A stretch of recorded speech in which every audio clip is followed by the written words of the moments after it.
Welcome back to another deep dive. Today we're going to do a little bit of time travel. I want you to close your eyes, assuming you aren't driving a car right now, and picture the automotive landscape in, say, 2017. Specifically, I want you to visualize the compact crossover segment. Oh boy, that is a deeply uninspiring mental image to start the show with. Right. It was arguably the beigest, most boring corner of the entire car market. It was just a sea of shrunken sedans that, let's be honest, looked like eggs on stilts. You had the Chevy Trax, the original Honda HR-V.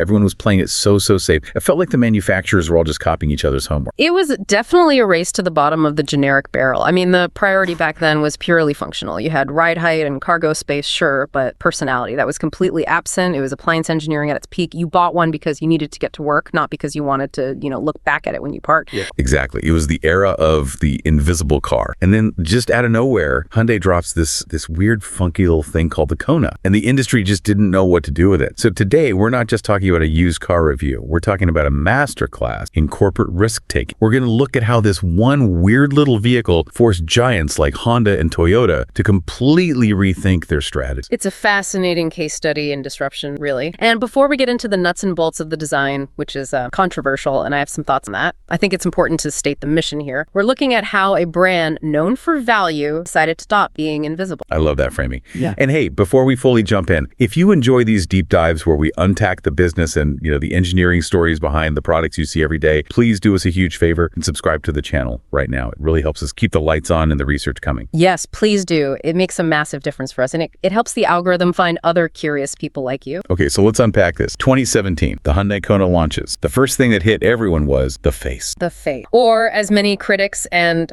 forum dwellers called it at the time, the mess. Oh, come on. Mess is harsh. It was bold. It was certainly bold, but we have to look at the context here. According to the data I have on the initial reception, bold wasn't the word journalists were using. They were confused. The forums were absolutely on fire with criticism. It was mocked as the four-eyed face. Yep. You have to remember, the Jeep Cherokee had tried a similar split light layout a few years prior, and they were essentially bullied by the market into changing it back. Hated. That's true. But let's describe it for anyone who hasn't seen a first-gen Kona recently. Yeah. You had Luc Donkervolk leading design. Now, for those who don't know, this guy came from Lamborghini and Bentley. He designed the Lamborghini Murcielago, which is a V12 supercar, a slight departure from a $20,000 economy hatchback. Just a slight one. Yeah. But he decides to take the headlights apart. He didn't just reshape them, he deconstructed them. Right. So functionally, he separated the daytime running lights, those are the razor-thin LED strips up near the hood line, from the actual main headlight. He took the main projectors and buried them way down in the bumper, encased in this heavy, dark gray cladding. It looked like an alien, or maybe an armored vehicle. But here is where it gets really interesting to me. You say people hated it, and you're right, they did initially. But look at the road today. Who had the last lap? Well, if you look at the trajectory of automotive design post-2018, the data suggests Hyundai was onto something. Exact. Chevrolet with the Blazer and Trailblazer. Nissan with the Rogue and Juke. Yeah. Heck, even BMW. Look at the new 7 Series and the X7. What do they have? Split headlights. The DRLs are up top. The main beams are hidden below. The Kona wasn't a mistake. It was a trendsetter. It was years ahead of the curve. That is a fair point, though I would argue there's a difference between trend setting and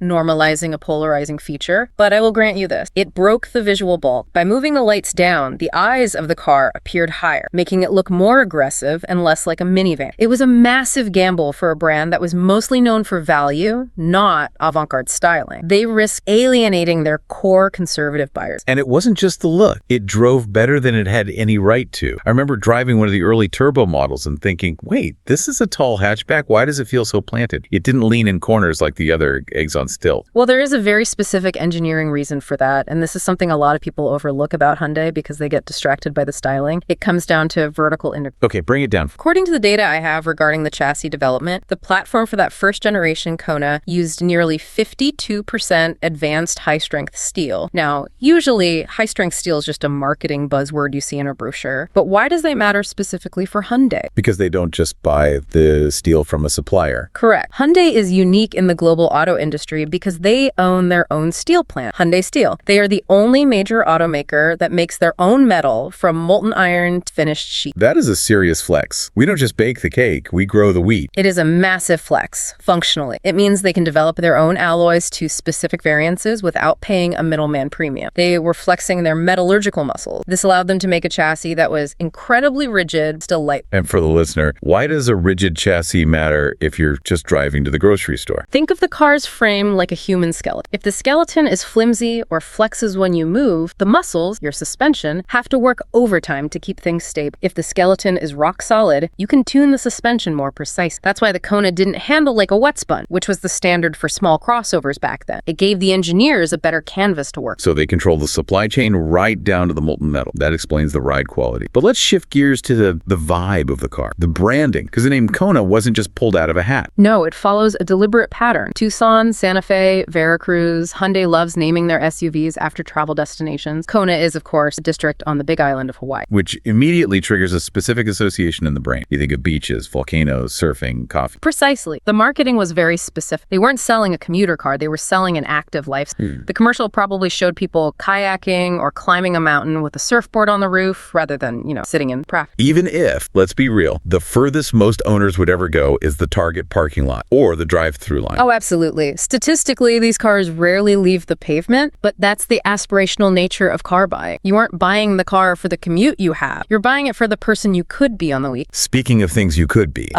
we have to talk about 2019. We simply have to talk about the Iron Man edition. Oh boy. I knew we were going to get here. I was hoping we might skip it for the sake of dignity. We can't skip it. It's iconic. It's a huge part of the Kona lore. Iconic is one word for it. Cheesy might be another. No way. Okay, let me set the scene for the listener. This wasn't just a dealer sticker package where they slap a Marvel logo on the back and charge you extra. This was a full licensed collaboration with Marvel. It had custom bodywork, it was wider, it had this unique matte gray paint job that mimicked the Mark I suit. And red accents everywhere, specifically Iron Man red. And the best part? The instrument cluster. When you turned the car on, the dashboard had a Tony Stark interface. The gauges looked like the inside of the Iron Man helmet. It even had Tony Stark's signature on the dash. See, to me, as someone who looks at the industry critically, this felt like a dangerous move. It risks turning a $30,000 asset into a toy. It's a pop culture crossover that dates the vehicle instantly. Marvel is popular now, sure, but will that car look cool in 10 years, or will it look like a vintage lunchbox? Feels like a gimmick. But that's why I love it. It proved Hyundai wasn't taking itself too seriously. They were willing to have fun. In a world of serious German engineering and sensible Japanese reliability, here comes Hyundai saying, hey, want to drive a comic book? It showed personality. I suppose there is value in cutting through the noise. It certainly grabbed headlines, even if some of us rolled our eyes. It absolutely did. And I want to know what you, listening right now, think about that. Would you actually drive a car that is themed after a superhero? Or is that too much for you? Pause the audio for a second, hit the like button on the video, and leave a comment below. I really want to know if the Iron Man edition is cool or cringe. Yes, please do comment. I am very curious to see if the audience sides with your enthusiasm or my skepticism. But moving on from the cosmetic risks, we need to talk about the technological risk, because the real pivot point in the Kona's history wasn't the Iron Man paint job. It was the battery. The Kona Electric. This was a legitimate game changer. It really was. You have to remember the context of 2018 and 2019. Before the Kona Electric, if you wanted an EV with over 250 miles of range, what were your options? Basically just Tesla. And the Model S and X were luxury priced, completely out of reach for most people. Exactly. You had the Chevy Bolt, which was a good car mechanically, but it looked like a science experiment. The Kona Electric was really the car that democratized long-distance elect travel. It hit that magic number, 258 miles of EPA range, at a price point that regular people could actually consider. And it looked different too. They closed off the grille completely. Which was another design controversy. Yeah, people said it looked like it was wearing a muzzle, or that the texture hadn't finished rendering in a video game. It did have that smooth, featureless look, but technically, according to the aerodynamic data I have, it was necessary to reduce drag and maximize range. And it worked. It was a sales hit because it solved the biggest anxiety people had. Yep. Range anxiety. It was the first time a normal-looking crossover gave you Tesla-level freedom. So they nailed the EV market.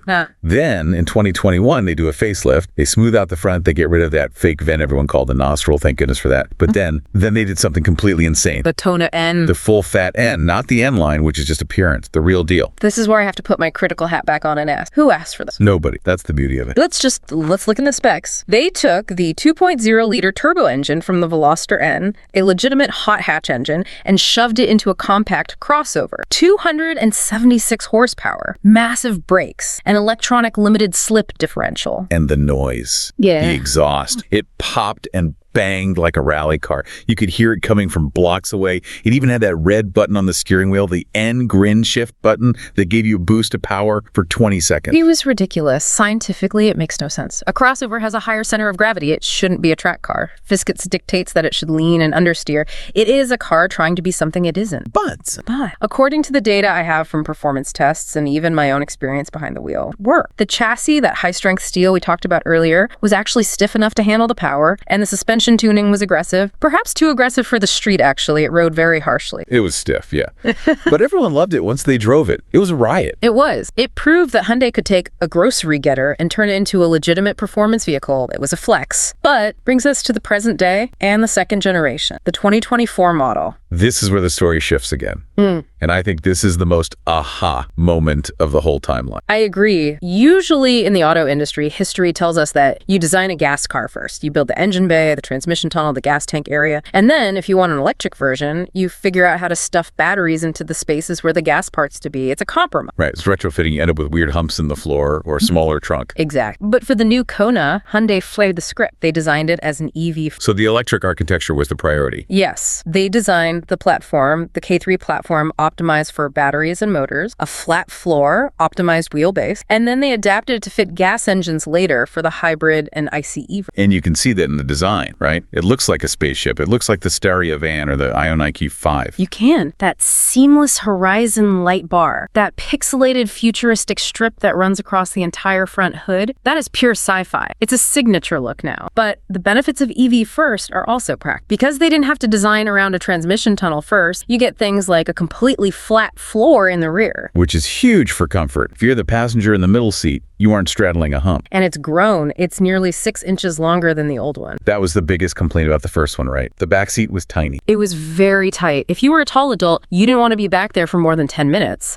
This new generation addresses that directly. They listen to the feedback. They realize that in the US market specifically, people need usable rear legroom. So we've gone from eggs on stilts to this futuristic, pixelated, EV-first design leader. It really feels like the Kona is the protagonist of Hyundai's story over the last decade. It is. If we zoom out and look at the big picture, the evolution of the Kona is the story of Hyundai itself. They went from being a value brand, where you bought it because it was cheap and had a long warranty, to a design leader. They stopped copying. They stopped copying and started innovating. And think about the ripple effect. Because the Kona was so weird and so popular, look at the competition. The Honda HR-V, completely redesigned. The Toyota CHR. It came and went, but it was a direct response to this segment. The Chevy Trax is now stylish. The Kona didn't just participate in the market, it grabbed the market by the collar and shook it up. It did. It forced everyone else to try harder. And that is why, even if you hate the plastic cladding or you hate the split headlights, you have to respect the car. It refused to be invisible. And in the car world, as we know, being recognizable is half the battle. If you aren't noticed, you aren't bought. So what does this all mean for you, the driver? It means that taking a risk, even if it gets you mocked at first, can pay off in the long run. It raises an important question, though, and this is something I'd like the listener to mull over. We live in a world of very safe, very aerodynamic, very wind tunnel optimized designs. Which usually means boring. Often, yeah. So is it better to be universally tolerated, a car that nobody hates but nobody loves? Or is it better to be polarized? Half the people think you're ugly, but the other half are absolutely passionate about you. That is the million-dollar question. I think the Kona proves that passion wins. You want people to have an opinion, even if it's negative, because apathy is the death of a brand. I think you might be right. Listen, we want to hear your take on that question. Better to be boring and safe or weird and risky? Drop a comment below. And if you haven't already, please subscribe to the channel and like this video. It helps us find more of these stories to bring to you. Thanks for listening and for going on this drive with us. Catch you in the next deep dive.